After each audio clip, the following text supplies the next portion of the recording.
بسم الله الرحمن الرحيم. الحمد لله الذي أبدع الأفلاك والأرضين، والصلاة والسلام على من كان نبيا وآدم بين الماء والطين، وعلى آله وأصحابه أجمعين. أما بعد، فأعوذ بالله من الشيطان الرجيم. بسم الله الرحمن الرحيم. لقد كان لكم في رسول الله أسوة حسنة. صدق اللہ العظیم.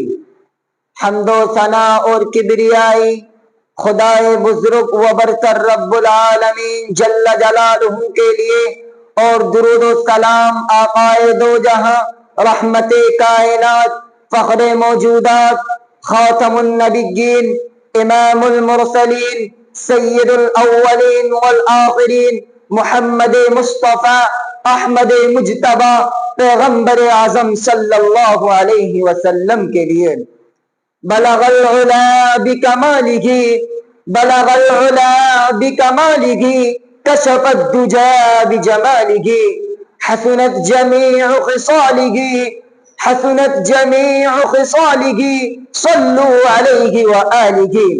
محترم سامعین کرام، آج کا ہمارا عنوان ایک ایسا عنوان ہے جس کی ضرورت ہے.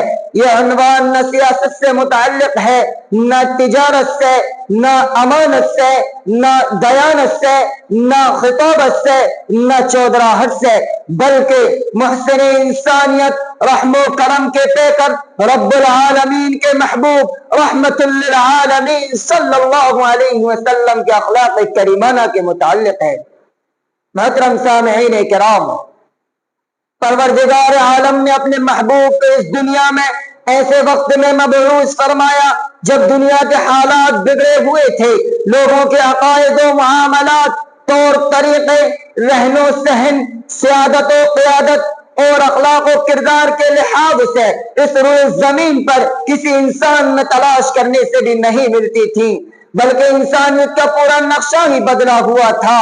عابد و معبود میں کافی دوری پیدا کر چکے تھے. ضرورت تھی کہ اس روئے زمین پر انسان کو انسان بنانے کے لیے، عقائد و معاملات کی درستگی کے لیے، طور طریقوں کے سدھار کے لیے، اخلاق و کردار کا نمونہ پیش کرنے اور عملی جامہ پہنانے کے لیے محسن انسانیت صلی اللہ علیہ وسلم کی دعوت ہو. کیونکہ صدیوں سے ایسے اخلاق کے حامل محسن انسانیت صلی اللہ علیہ وسلم کے اخلاق کریمہ اور عظیمہ کی بشارتیں توریت، انجیل، زبور کے ذریعے نسلاً بعد نسلاً سنائی جا رہی تھی. وہ وقت آ گیا اور میرے آقا صلی اللہ علیہ وسلم اس دنیا میں تشریف لائے. میرے آقا صلی اللہ علیہ وسلم کے اخلاق بھی عمدہ، عمل بھی عمدہ، عبادت بھی عمدہ، ریاضت بھی عمدہ، دیانت بھی عمدہ، مزاج بھی عمدہ، سیرت بھی عمدہ، شرافت بھی عمدہ، سنت بھی عمدہ. تبھی تو ہم کہتے ہیں کہ تلوار کی باری بعد میں آئی. پہلے میرے آقا صلی اللہ علیہ وسلم نے اپنے عمدہ اخلاق پیش کیے، شیریں کلام پیش کیا، دشمن کے حق میں دعائیں دی. ایک طرف کفار و مشرکین کی اذیتناک اور دردناک تکلیف دہ باتیں ہوتی، تو دوسری طرف میرے آقا صلی اللہ علیہ وسلم کے اخلاق کریمہ ہوتے. دعا کے لیے دست مبارک اٹھا ہوا ہوتا. اللہ اللہ، ایسا پیارا نبی.